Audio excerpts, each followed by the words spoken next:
համարում խաղաղության, պաշտպանության ու անվտանգության լայն ճարտարապետության համատեքստում կանանց էական մասնակցության ապահովում։ Վստահ եմ, որ կանանց դերի բարձրացումը թե զինված ուժերում, թե ռազմավարական ու քաղաքական որոշումների կայացման մակարդակներում ամրապնդելու է պետության դիմակայունությունը և նպաստելու է կայուն ու տևական խաղաղության և անվտանգության հաստատմանը։ Մեծ պատիվ եմ համարում այս բարձր մակարդակի միջազգային համաժողովի կազմակերպման հարցում ներդրում ունենալն ու ձեզ բացման խոսքով դիմելը։ Նախ և առաջ ցանկանում եմ իմ երախտագիտությունը հայտնել ՆԱՏՕ-ին, ՄԱԿ-ի գենդերային հավասարության և կանանց հզորացման կառույցին, Հայաստանի պետական իշխանության մարմիններին, քաղաքացիական հասարակության ներկայացուցիչներին և բոլոր այն գործընկերներին, որոնք մշտապես են առաջ մղում կանայք, խաղաղություն և անվտանգություն օրակարգը, այդ թվում մեր տարածաշրջանում։ Հատուկ շնորհակալություն եմ հայտնում միջազգային և ազգային այն փորձագետներին, որոնց փորձառությունը հարստացնում է ոլորտում ունեցած մեր համատեղ տեսլականը։ Այսօրվա քննարկումը պարզապես գենդերային հավասարությունը որպես արժեք առաջ մղելու մասին չէ վստահաբար։ Այն ուղղակիորեն վերաբերում է մարդու իրավունքների պաշտպանության համալիր ու առավել արդյունավետ համակարգի ամրապնդմանը, խտրականության բացառմանը և այդ համատեքստում կառավարման ու պաշտպանական այնպիսի համակարգերի ու միջավայրի ձևավորմանը, որոնք ներառական են, հաշվետու և պատասխանատու։ Ես, որպես մարդու իրավունքների պաշտպան, վստահաբար առաջ եմ մղում այն գաղափարը, որ մարդու իրավունքները,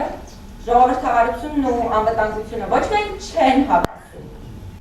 այլ հակառակը փոխլրացնում են միմյանց։ Ավելին, դրանցից յուրաքանչյուրն առանց մյուսի չի կարող կայուն ու հաստատուն լինել։ Վստահ եմ, որ զինծառայողների,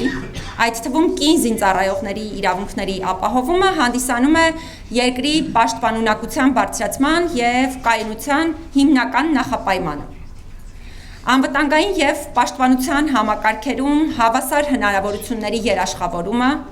արժանապատիվ, արդար և խտրականությունից զերծ միջավայրը հնարավորություն են տալիս առավել արդյունավետ ու պրոֆեսիոնալ եղանակով արձագանքել ժամանակակից անվտանգային սպառնալիքներին և մարդու իրավունքների համակարգին առնչվող արդի մարտահրավերներին։ Ինձ վստահված մանդատի իրականացման գործընթացում արձանագրված փորձը բազմիցս հաստատել է հետևյալ սկզբունքը. որևէ համակարգ չի կարող լինել կայուն առանց մարդու իրավունքների երաշխավորման, իսկ մարդու իրավունքների արդյունավետ պաշտպանությունը հնարավոր է հենց անվտանգ և խաղաղ միջավայրում։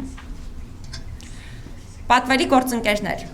ՄԱԿ-ի անվտանգության խորհրդի թիվ 1325 բանաձևը միանշանակ արձանագրում է, որ կայուն և երկարաժամկետ խաղաղությունն անհնար է առանց կանանց լիարժեք, ներգրավված և ազդեցիկ մասնակցության։ Մեր համատեղ հանձնառությունը պետք է լինի ապահովել, որ այս հիմնարար սկզբունքը վերածվի իրականության, ինչպես պաշտպանական ինստիտուտներում, այնպես էլ ռազմավարական որոշումների կայացման գործընթացներում և հասարակական բոլոր այլ մակարդակներում։ Վերջին տարիներին կանանց զինված ուժերում ներգրավվածության, իրավունքների երաշխավորման, ներառական ու հակախտրական միջավայրի ձևավորման ուղղությամբ և օրենսդրական մակարդակում և գործնականում կատարվել են մի շարք կարևոր աշխատանքներ։ Մանրամասն անդրադարձ չկատարելով իրականացված աշխատանքներին ու ոլորտային խնդիրներին, որոնք արտացոլված են ՄԻՊ տարեկան հաղորդման շրջանակներում, անհրաժեշտ եմ համարում հատուկ ընդգծել աշխատանքների դինամիկայի բարձրացման կարևորությունը և ցանկացած փոփոխություն նախաձեռնելիս հասարակության լայն շերտերի, այդ թվում քաղաքացիական հասարակության ոլորտային փորձագետների ընդգրկման առանցքային բնույթը։ Ես և իմ աշխատակազմը հաստատակամ ենք հետևողականորեն իրականացնելու մեր հանձնառությունը զինված ուժերում, անվտանգային համակարգերում ինչպես նաև խաղաղության հաստատման գործընթացներում ներգրավված կանանց համար արժանապատիվ,